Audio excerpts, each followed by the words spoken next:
Hello everyone, Russ of Aquarimax here with my intermittently loquacious little sidekick here, Twilly. It looks like some people were already here. You may have noticed that I figured out how to make a live stream to schedule it. So Johnny Huerta and Roger's Aquarium and Down the Wormhole are all here. And it looks like some other people are here too. We've already got 5 likes, that's awesome. And Little Bob is here. Glad to see that you were able to make it this time. I am pretty excited. I know that a lot of you have seen my video about the new t-shirts.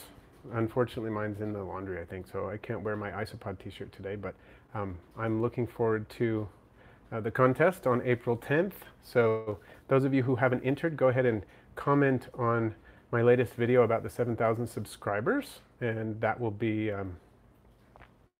the contest winner will be announced on the 10th of April at normal live stream time, which is 5:30 Mountain Time.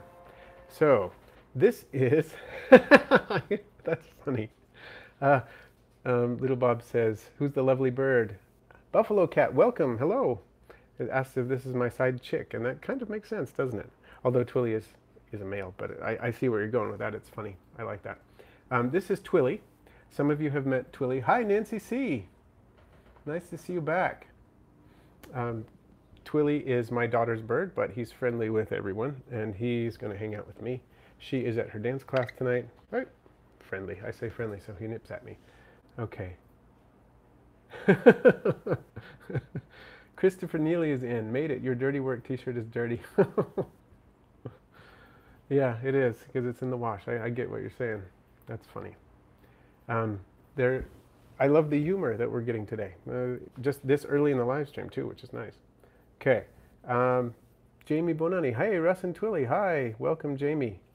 He is small and adorable, isn't he? Small in the internet way to write it. So, yeah, what are you going to do? Do you want to stay on my shoulder? Or are you going to be nice? You going to calm down? I don't know what he's doing. He seems a little bit funny today. The kids were remarking on how he's been a little bit funny. Roshan Tayeb. Yeah, Twilly is so cute. Thank you. I hope he's going to be talking for us today. Rosie McLeod says, my betta still has a black at the edges of her scales, but doesn't have fin rot. She's still acting the same, but I don't know what it is. It could just be color changes. That happens to bettas a lot. I mean, I'm hoping that's what it is. There are a lot of things it could be, but that happens where bettas just change color. So Down the Wormhole says, lurking and cooking. Well, I'm glad to have you here in any capacity. Lurking and cooking works well for me. You can follow along with what we're doing. So Little Bob asks if Twilly's got a girlfriend. No, but he kind of has a crush on my daughter, I think. He'll come up right close to her mouth and do this little dance.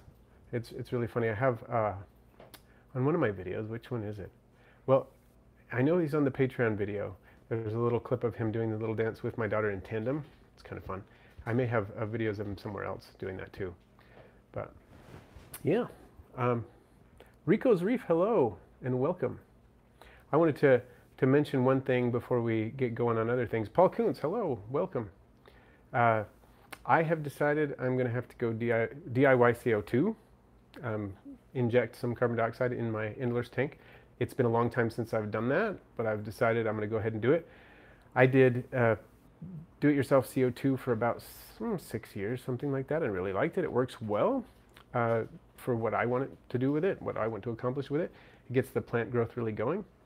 But the problem is that I can't, well, the problem why I decided to try to see if I could use Flourish Excel to, boost the plant growth enough and keep algae at bay.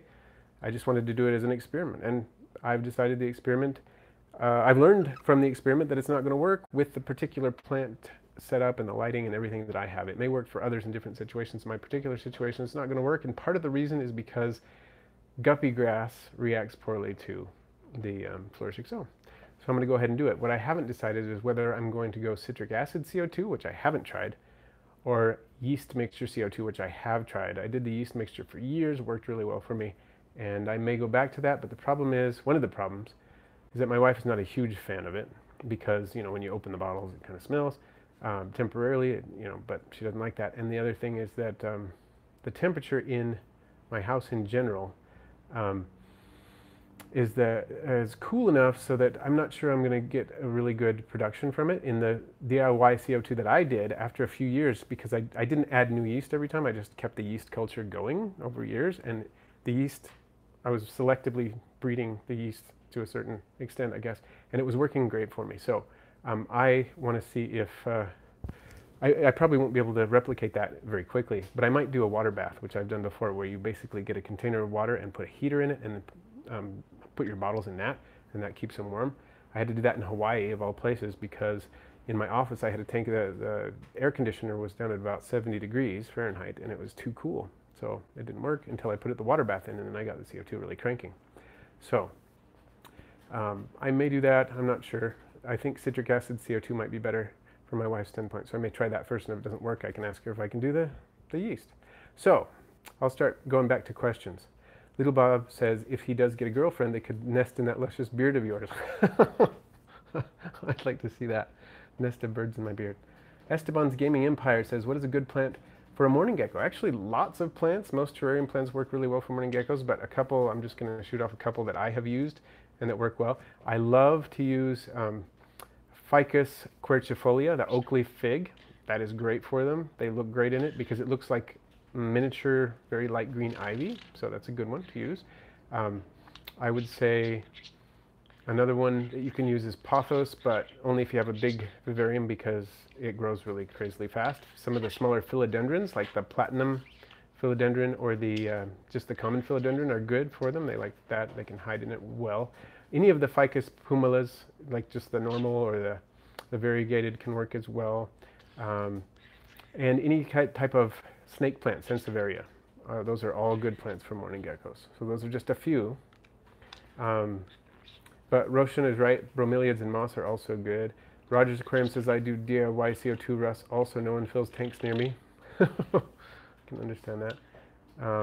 That can be a problem if you can't get a tank filled. You can get tanks from like paintball or soda places sometimes, but if you don't have a place near you, then you kind of have to, you're stuck with DIY CO2. And then Jamie Bonani says, do you get the newest Finex light? I like how we can now customize the 24/7 feature. I haven't yet, but I would like to try it. I just have the Finex 24/7 from, I don't know what it is, 2 years ago or something like that. I would like to try the new one. The customization of the 24/7 feature sounds like I would actually be able to use it like as it's intended, because right now I just use it on max and have it on a timer with siesta periods and everything. So that sounds great. Truly does want some attention, doesn't he? He's talking a little bit. Lucas Howerzel, how do you say your last name? I don't know, but how many types of isopods do you keep? 17 at last count, and growing. I'm always adding. So 19. Yeah, 19. Like what Little Bob says. Roshan says, how did you do your DIY CO2 injector? What did you use? Well, basically I just used 2 soda bottles, some silicone, and some rigid airline tubing. I drilled holes in the lids of the bottles and siliconed, or maybe I used hot glue, or maybe some of both, I'm not sure. I think I did actually both of those, both hot glue and CO2 at different times, to attach and seal the rigid airline tubing in there. And then I used a T-valve and connected the 2 bottles with, I like to use the black silicone airline, or the other, I don't know what the other stuff, I think it's a kind of vinyl, but there's a kind that resists CO2 damage, because some kinds are very susceptible to CO2 damage, just normal like airline tubing can be, depending on what type you use. This was a few years ago, by the way. But anyway, you attach that then with a longer tube, and then put it into your fish tank in various ways. You can use a diffuser, and I do own some diffusers and have used diffusers, just like glass diffusers, but you can also just direct it into your intake of your hang-on back filter. That's a really easy way to do it. It works really well. And Buffalo Cat says, good luck with the stream. Gonna go look for a buddy for my Himalayan cat. Awesome. Okay, thanks for joining us. And then Little Bob says, someone please talk to Twilly. He feels ignored.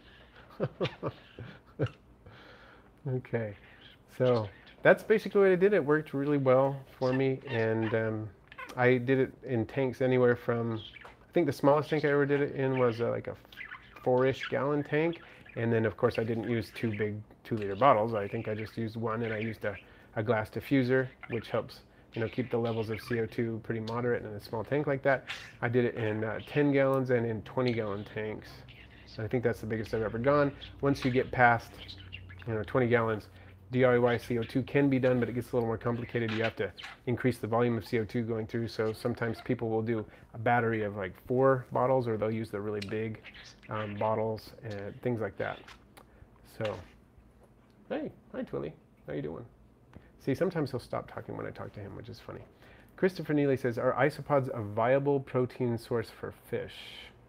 And I would say, well, Little Bob says, Christopher, depends on the fish and the isopod species.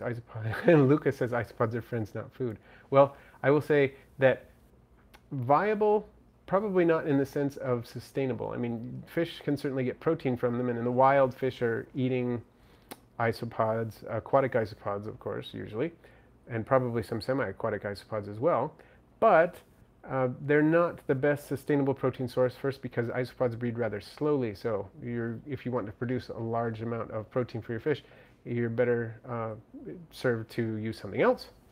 And also because they're rather crunchy, so some fish can't really handle them. So I would say they're not the best source, but they certainly can eat them. I have fed, I believe, a few of the like dwarf isopods to fish on occasion just to see if it worked, but I generally don't do that. All right, so Estepan's Gaming Empire 34. What UVB lighting is good for morning geckos? Well, I would say that they don't really need it, and that's a big argument. I mean, people argue against that. They're nocturnal. They don't necessarily need it. I have used it for them, and they do well with a little bit of supplementary UVB lighting. But I would keep it on the low end.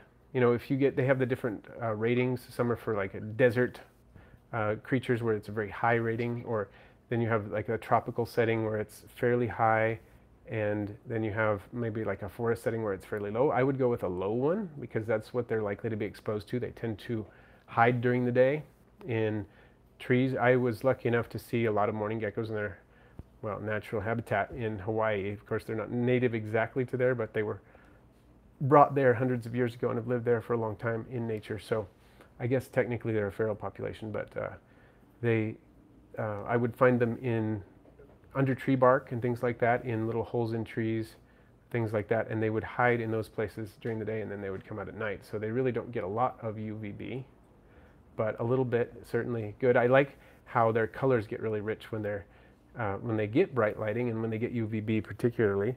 So it certainly wouldn't do them any harm. Roger's Aquarimax, curious how your centipede in the jar was doing. After watching Coyote Peterson get bit, I'm afraid to keep one. Well, I did end up moving the centipede just because the centipede was doing fine in the jar, but I felt better about it being in a larger container. So I took a plastic bin and modified the lid, and now he's living in a plastic bin and is doing really well, and it's hunting incredibly well. I think I saw at least part of that video, and the species that I have is much less potent venom-wise than the species that bit him. Their range coincides partially, but they're not the same species. The type that bit me is a lot milder in terms of venoms, because I probably wouldn't keep one of those either. I agree, Esteban, centipedes are awesome. I really enjoy them. Little Bob says, oh, sorry, losing the chat. Come back. You ever had bearded dragons? I have taken care of a bearded dragon for a while. I babysat it for my cousin. I really enjoyed that. It was a young bearded dragon, not like hatchling size, but it was, I think, a few weeks old. No, I want to say a few months old, and I had it for a few weeks, a couple weeks, something like that. And I did see it grow in that time. It was a fast grower. Lucas says, Porcellio pruinosus is soft-bodied and very fast breeding, so that would be a good species to start with for use as feeders. There's an orange morph, of them too, which is cool. Yeah, I've actually been tempted to get a hold of some of the orange morphs, and they are very fast breeding and soft-bodied and fast running. So they would be a good, if you are going to use them for feeders, that would be a species to use. And another one would be the dwarf striped. If you're feeding something small, they're the species that lives with my dart frogs and breeds the most with the dart frogs, because the dart frogs are obviously picking some of them off, and they are still going strong in the vivarium. I don't have to replenish them, they still breed, so that would be another good one.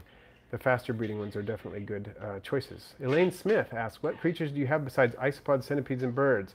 I have got a lot of creatures, and I'll give you the quick rundown. Going from mammals down, we have one cat right now, just one cat. We've got 10 chickens, this budgie, as far as the bird world is concerned. Reptile-wise, we have 3 crested geckos, 1 leopard gecko, a lot of mourning geckos. The number fluctuates because they reproduce and then I sell off the babies. And then amphibian-wise, we got some frogs. I've got a tank of 3 bumblebee dart frogs right over here, a few feet away from the iPad upon which I'm doing this live stream. We've got lots of fish. We've got I should do amphibians. We've got an axolotl. My daughter has an axolotl. We've got some goldfish. I have a big tank of blue star endlers that are breeding like crazy. I have another tank, a 29-gallon of shell dwellers, multifasciatus shell dwellers. We've got, my daughter has her own fish. She's got a puffer fish. We've got, let's see, where I'm going through the rooms and trying to see, make sure I don't miss anything. 19 species of isopods, 2 centipedes, 4 or 5 species of millipedes. I've got a small giant Asian mantis. It's a baby. I've got, looking through here, I've got 2 vinegaroons that are hibernating right now. I've got 2 tailless whip scorpions that I've had since they were babies. And I've got, that's a start. There are others, but that's what I can think of offhand right now. So if you want to see quite a few of them, you can check them out on my 4,000 subscriber video, where I kind of give the tour. Not everything is on there, but a lot of those are on there. So Roshan says, I know I keep asking you this, but have you found out if those high yellow Armadillidium vulgare breed true yet, and will they be out for sale? They do seem to be breeding true, but just one sex. I think the females are the ones that have the yellow markings, so the males are pretty plain.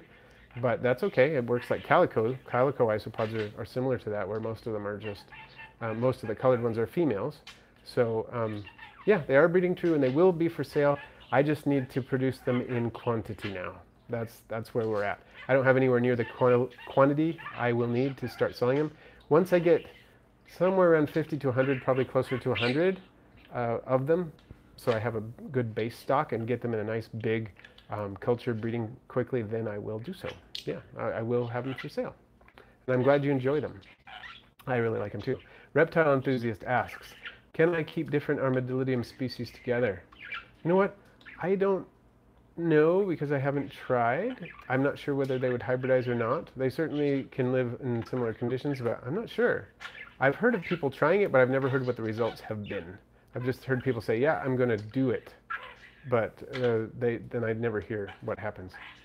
So, oh, Potato Derp's in. Nice. Thanks for joining us.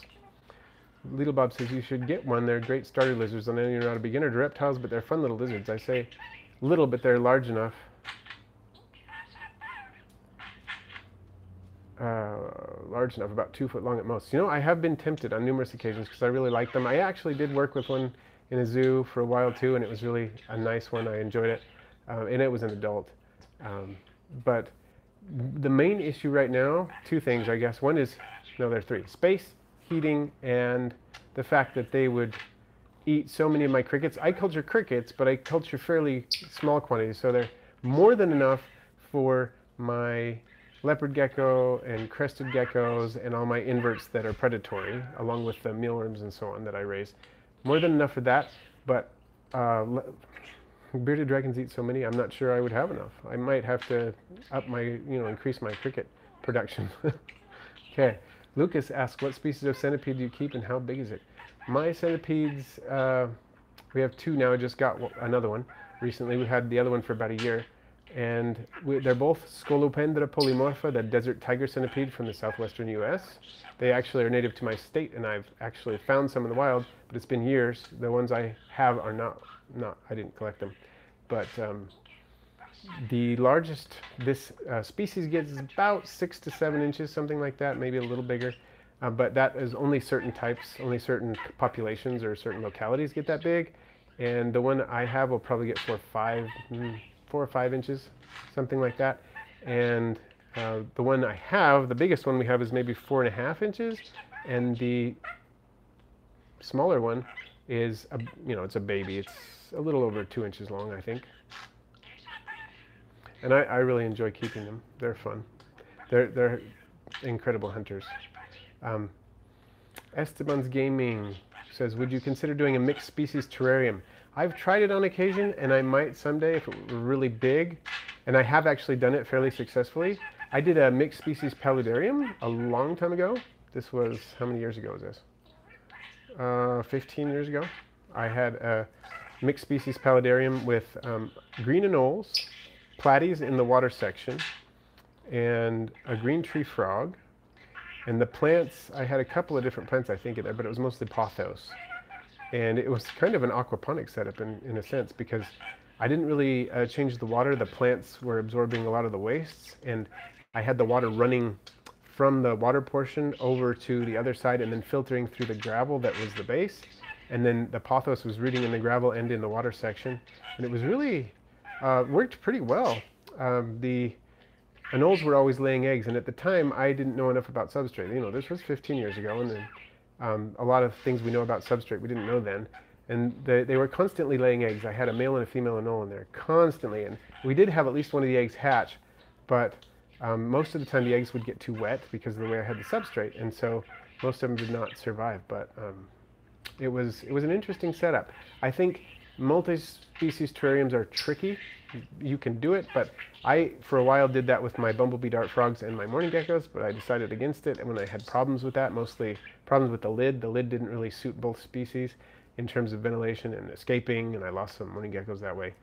But so then I decided to move the morning geckos to another vivarium, and that was quite a while ago when I did that. So I haven't gone back to that, but I might again if I can make it work. Okay, so HC Aqua's in. Hello. Reptile enthusiast asks, can you keep Porcellio species together? Just wondering. From what I know, they don't interbreed, but I'm not certain that all of them don't interbreed.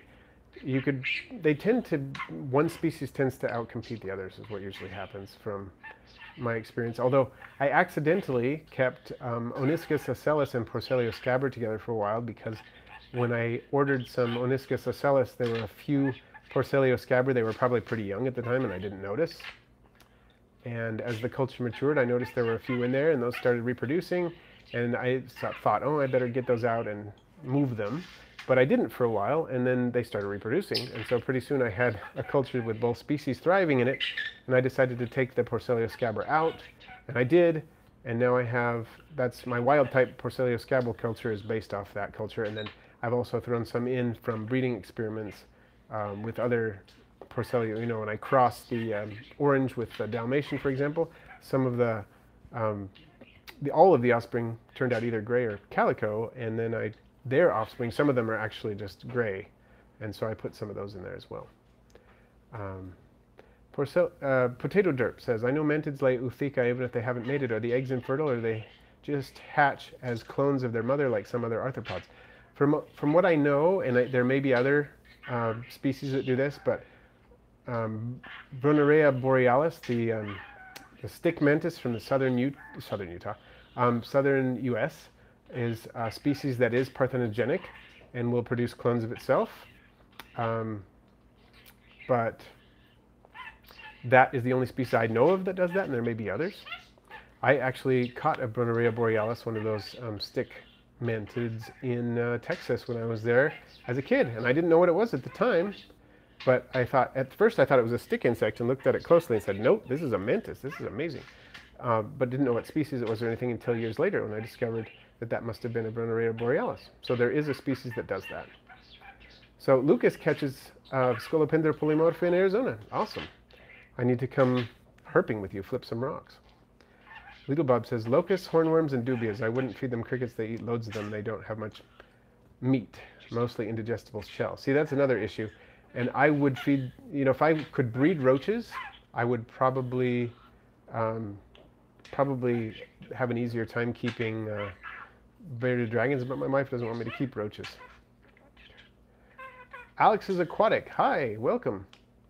And thank you to all of you who have hit the like button so far. That is awesome. We're getting some good participation today. I'm really happy about that.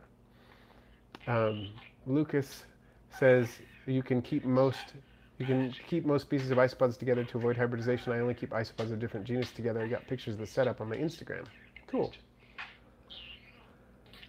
In the cases where I keep them together on purpose, I do keep, in my leopard gecko vivarium, I keep zebra isopods, powder blues, and dwarf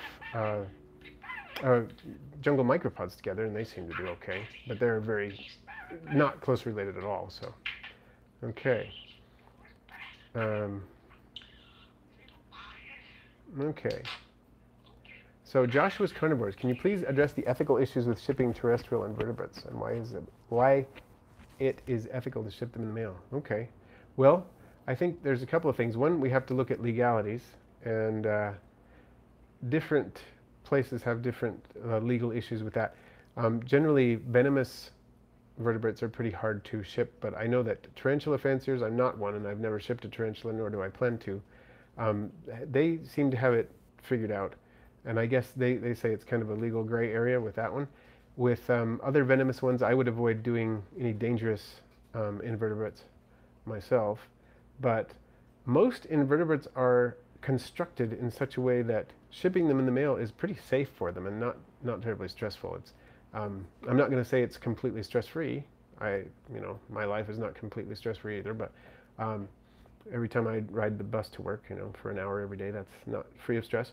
But I'm not trying to be silly here. I'm just saying they probably do encounter some degree of stress by being shipped, but not enough to be problematic, I think, in most cases, if it is done correctly. And you have to pay attention to a lot of things. And I think you need to make sure that they are comfortable in terms of hydration. They're not going to get uncomfortable that way.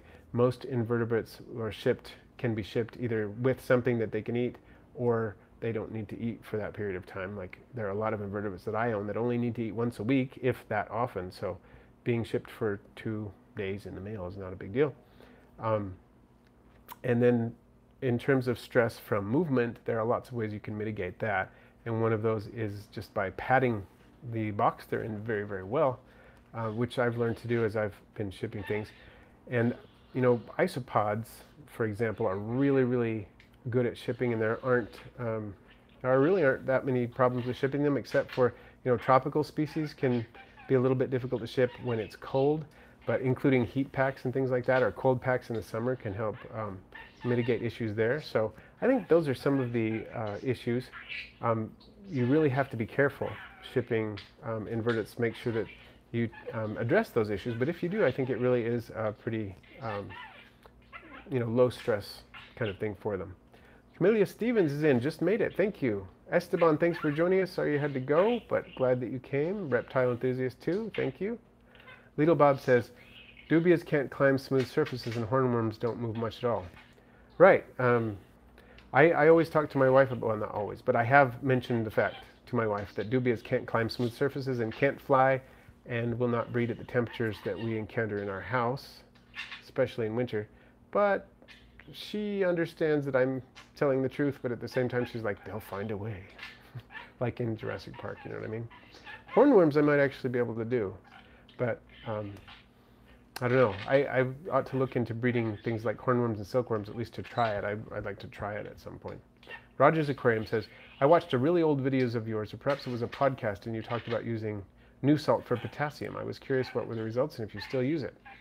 I used it for quite a while, and I think it's a decent source of potassium, but I think I haven't used it for quite a while, and I think one of the reasons is that I just have easier things that I can use and more balanced things, and figuring out the dosage was a little tricky, honestly. So I haven't used it for a while, even though I think it worked fairly well. And so yeah, the short answer is I don't use it. What I've been using lately, in addition to the Flourish Excel, of course, and an enriched substrate, is Easy Green from Aquarium Co-op, and that seems to work fairly well for me. I like it so far. It hasn't been very long, but I do like that. I like how it's just one dose. You just squirt it in a couple times a week and you're good to go. Lidlebub has a video, says, show your wife this. The guy had to sandpaper the water dish just so the roaches can climb in and out because doobies can't climb smooth plastic. They don't even need Fluon, which is a kind of it's a liquid when you apply it, but it creates a barrier that makes something so smooth that creatures can't climb it. I was considering using some when I used to keep an ant colony years ago. I ended up just using Vaseline, but Fluon I think is a better solution, a less messy solution than Vaseline. So maybe I can get her to watch it. If she knows there's roaches in it, she might not watch it though. We'll see. Potato Drip said, the Eutheca I bought didn't actually say what it was, but I'm pretty sure they were Chinese mantids, most likely, if you're buying them here in the US. But it depends on where you're buying it from, I guess. Okay. Since they're only nymphs, how do I tell if they aren't actually giant Asian mantis nymphs? That is tricky. Yeah, where did you get them from? I don't think, unless you got them from a hobbyist, they're unlikely to be the giant Asian mantis nymphs, I think. If you got them from a garden shop or something, then they're most likely to just be the Chinese mantis. Little Bob has another video, a hornworm care video. Personally, I think these are better as they can't escape at all, and just like doobies, if they do, they will die. They have no shell. Yeah, I just may have to look into that. Thank you. He says no impaction. Yeah, it's something I definitely need to look into. Some things I want to hopefully look into in the future. Is part of the reason I set up the Patreon account, is that I'm hoping that the funding from that will help me, culture some things that I haven't cultured because of budget issues. I'll be able to do setups for species of live foods I haven't cultured yet and try those and make videos about my experiences and things like that. So hopefully that'll work out and I'll be able to do that. And Little Bob says, dubias and hornworms are also quiet, unlike crickets. Very true. That's a good point. I don't really mind the cricket chirps, but some people do, and so that's a good thing to think about. Potato Drip says, I bought them from an event where a bunch of exotic pets were sold. I forgot what it's called. Oh, like an expo.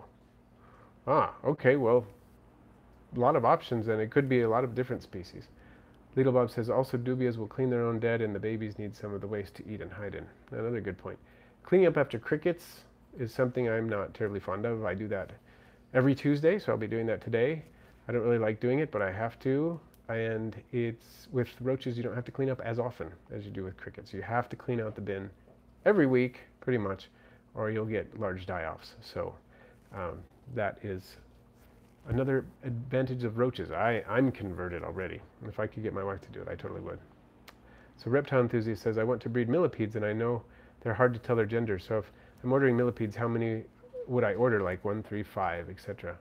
Well, kind of depends on species too. Which one is more difficult. Do you have a specific species you're looking at? I would say if you have 5, you have pretty good chances of getting at least 1 male and 1, well, you're almost certain to get males and females, whether it's 1 male and 4 females or whatever, some ratio, you almost, it's not 100% certain, but you got a pretty good chance at 5. But also think about this, the more you order, in some cases, the cheaper they're going to be. So if you can get other people to, you get the seller to give you a discount sometimes they just automatically do. So if it might be cheaper to get 6 or 12, say, than it is per unit than it is to get 5. So you might just go ahead and get a lot more, and then you almost certainly do it. Camellia Stevens says, how many different types of springtails do you have? Good question. Probably 4 or 5. I have 2 that I breed in quantity for production purposes to sell and so on, and to populate my vivariums with. But I have at least 2, maybe 3 other species that live in my vivariums. So I have got a really tiny silvery species, and then I've got a larger silvery species that lives in my leopard gecko vivarium, and the smaller silvery species lives with my leopard geckos. I mean, not leopard geckos, sorry, mourning geckos. And then I culture Fulsomia candida and Sinella curviceta in large quantities, and then I think I may have 1 or 2 other species around. Christopher Neely likes the cricket chirps like me. Brubby TV says, I can't get over how awful crickets smell. And they can smell awful, and that's part of the reason I have to clean the bin. If I clean the bin, it's really not that much of an issue. I mean, you stick your nose right up to it, you can smell something. If it's been all week since I've changed it, but otherwise you really don't smell it. You don't walk into the room and say, oh, cricket smell or anything. Because I clean it up so often, and because I you know, the husbandry techniques I'm using, but they can smell. Yeah, definitely, and I don't really like it either. That smell is unpleasant. So, let's see, where am I? I'm just catching up here, folks. Lidl Bob says you can get hornworm morphs, so you can think, huh, cool, before watching it get eaten by a beardy. Huh, so they have morphs now. I am intrigued, I gotta say it. Also, bearded dragon plus bearded Russ. Hey, that works. Match made in heaven. Potato Derp says, I guess I'll have to wait and see, but I can narrow down the possibilities just while they're nymphs, but I can't be certain yet. Right. Yeah, I wish I could tell you more about that, but I'm not sure how you would distinguish them until they're older. Let's see. Roger's Aquarium says, my daughter's white adult rat has an apple-sized tumor growing from its side. We've decided to euthanize her, but the local animal shelter says they do not do small animals. Not sure what to do. I would contact an exotic animal vet. That's when we've had medical care for our rats. We don't currently have rats, but I have had rats on numerous occasions, and I love rats. They're great. We have been able to find exotic vets that will treat them. So we had one that had a respiratory infection once and took it in and able to take care of that. And well, actually that happened a couple times. Rats are pretty susceptible to respiratory infections.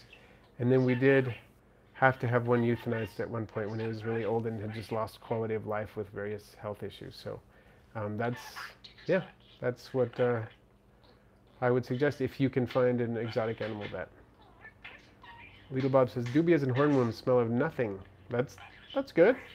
Jamie Bonanni says, I have red runners and dubias now because I hated cleaning the crickets a week or 2 times a week. I hate roaches, but don't mind the ones I have because they don't smell, don't escape. Crickets did. And the crickets do. Cricket Neely says, cricket smell. I have intake for my air pump in the cricket bin if it mixes ammonia, etc. into the aquaponic water. Oh, that's a cool idea. I like that. That is a really cool idea.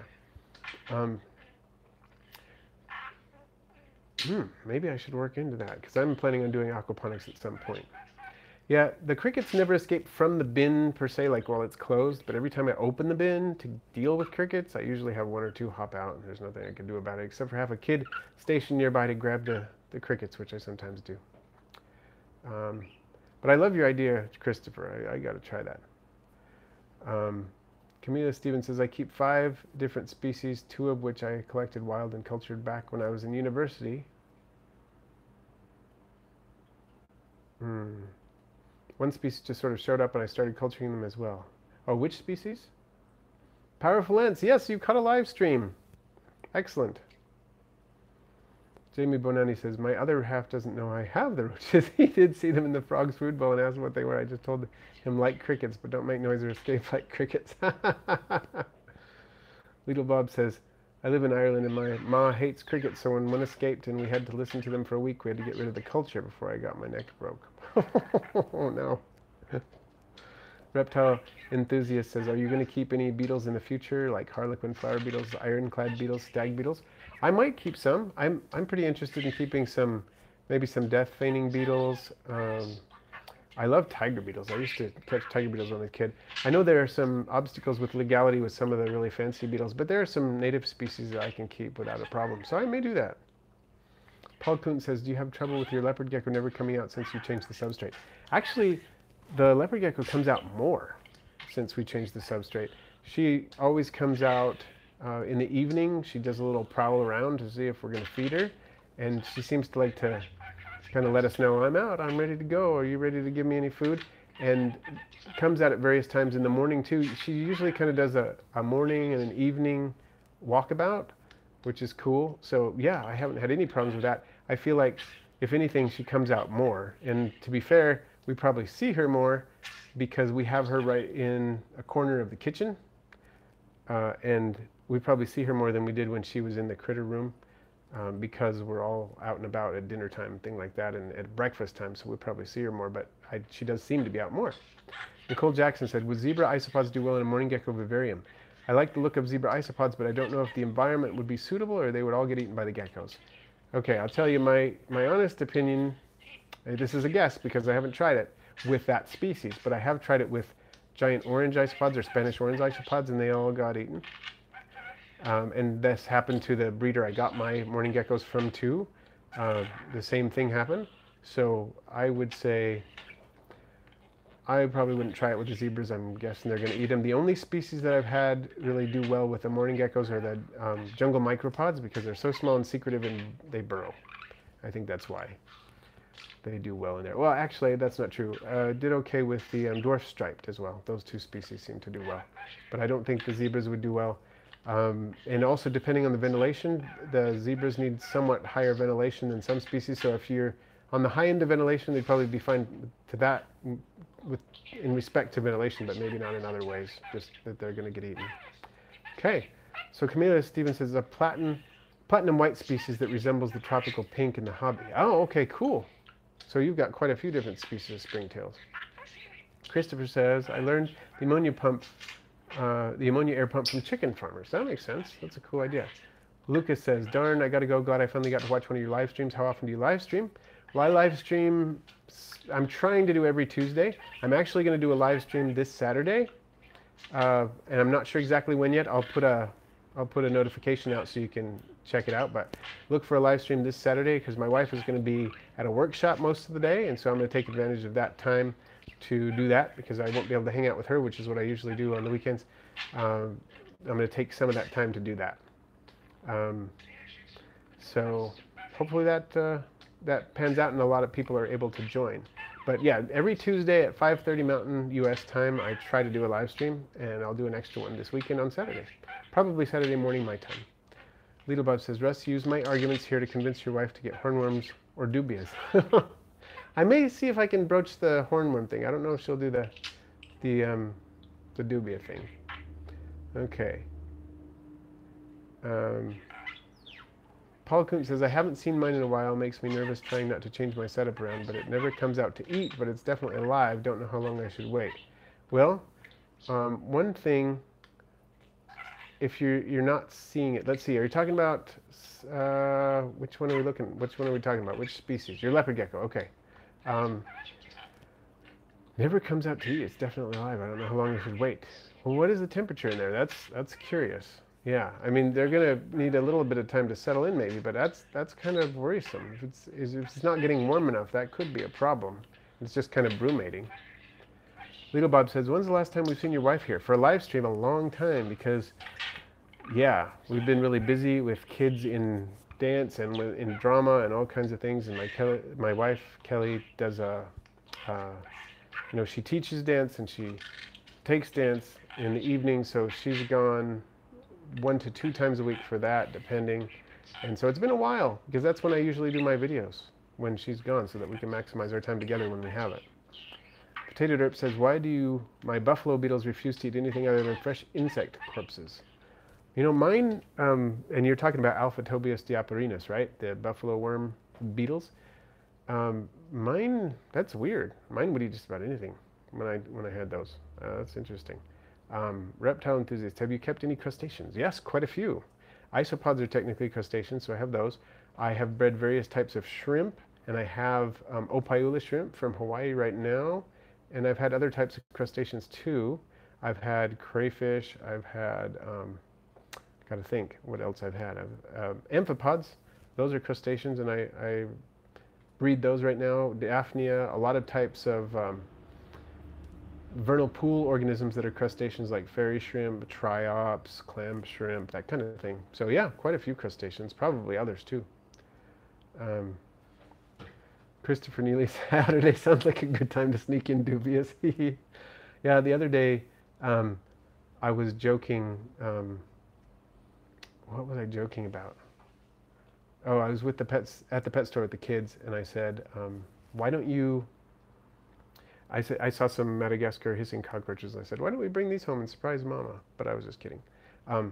Powerful Lance asked, do you still keep fish? Yes, I do. I still have goldfish. I've got my blue star endlers. I've got a tank of shell dwellers. I've got a couple of gold barbs. What else we got fish-wise? My daughter has a fish of her own. So yeah, still keep fish. Still enjoy fish. Always will. I'll always keep fish. Really enjoy them a lot. So, Potato, Little Bob says, Potato, I've had similar problems with beardies for them. I just stop feeding for 1 or 2 days, then give them what they don't eat, and they usually do since they're hungry at this point. Sounds like somebody's coming in the door. Hi, welcome, Laurelyn. All right, well, I am a little bit over, which I don't mind doing, but I have some more videos to film for later on in the week. I have a lot of cleaning up critters to do. So in just a second, I'm going to have to go. So last comments and questions. Powerful Lance asks, is the podcast ever going to make a comeback? I hope so. I hope so, if we can make time for it. And I'm hoping maybe what we'll do is film a kind of video that's also a podcast so it can do double duty, maybe something like that. We'll see, but I hope so. The only problem is it really isn't the podcast without my wife Kelly, and with the increased amount of busyness that we have with all our kids doing all these projects and things in the evenings, it's really hard to do now. And that is the problem, because without her, it's really not much of a podcast. So I'm trying to consider what to do about that. Camellia Stevens says, love brachiopods, vernal pool crustaceans. I also have a few small tanks going with quite a few. I love them too. They're just fun. I think this summer I might do a video series on the beaver tail fairy shrimp and the maybe some triops. Hoping so. Reptile enthusiast, where would you recommend to get insects online? Well, the only place I've actually bought insects besides feeder insects online would be Bugs in Cyberspace, and I do recommend working with Peter at Bugs in Cyberspace. He's got some great stuff. He's a generalist, so he's got a lot of different things. You can find, millipedes, in addition to insects, millipedes, scorpions, tarantulas, isopods, all kinds of stuff, in addition to insects. But he's got a fair collection of insects, including mantids and, beetles and roaches and all kinds of things. So, thank you, everyone. I see that a lot of you are about ready to go, as I am. Thank you for doing this tonight, Camellia says. Thank you. I'm really glad you're all here. And this was a really good live stream. I think this might have been our highest concurrent live stream. I'm going to put notifications up early like I did this time, now that I know how to do it. That should help. And have a good one, everyone. Thank you, Mark, for joining us as well. And Little Bob asks, would you ever be interested in tarantulas? I'll end with this last one. I might be, maybe, not sure, but my wife says that is one of the species she completely vetoes, so I can't do that. But there we go. Thank you, everyone. Check out the contest for the t-shirt on my latest video, the one before this, 7,000 subscriber video. And there you go. Have a great night, everyone.